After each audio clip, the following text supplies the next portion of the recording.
That particular day that Pappy was shot down, about 3 days before that, I had dysentery and I was running to the John at night and I tripped over a tent wire and sprained my wrist. Doc Reams, our squadron flight surgeon, said, "Bob, you can't fly with that wrist because you jeopardize the whole squadron." So he wouldn't let me fly. Well, George Ashman was the guy that was supposed to fly on Pappy's wing. And George Ashman, he had a problem with a little bit of malaria. And I came to the conclusion I could take his flight if you'll cross his name off the board and put my name on the board, so we'll know who's in that airplane. As I got ready to taxi out after Pappy was taken off in the dark, Doc Reams pulled up in a Jeep in front of me. He held up a red flashlight, and he could take your wings away from you. So he wouldn't let me go. I'm sorry, but that saved my life, because Pappy was up over a ball. There were cirrus clouds there.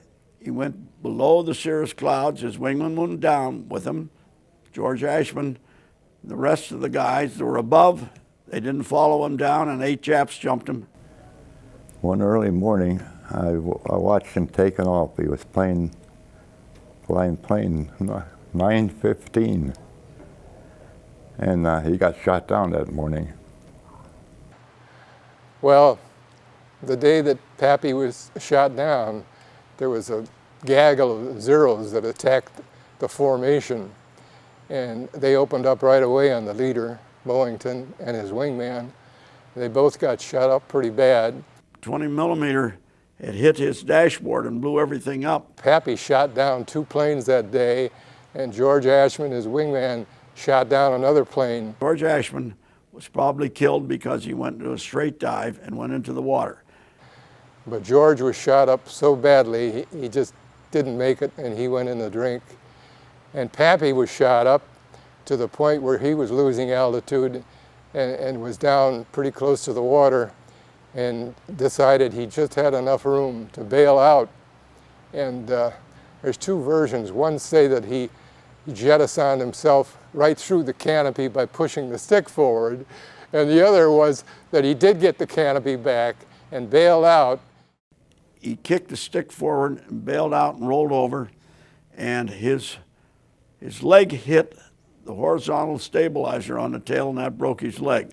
He pulled his ripcord right away, and his chute opened just before he hit the water. And he had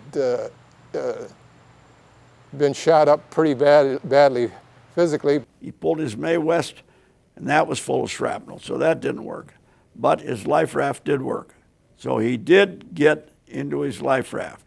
Now he sees a submarine coming. The submarine's coming, and he thought, good, this is over Rabaul. That submarine is probably one of ours. It was a Japanese submarine, and they took a logging pole to get a hold of Pappy. And he became a prisoner of war for something like 15 months before he was rescued. Well, we didn't think this could ever happen. And if it happened to Pappy, once again we got the feeling, boy, oh boy, it's getting rough out there.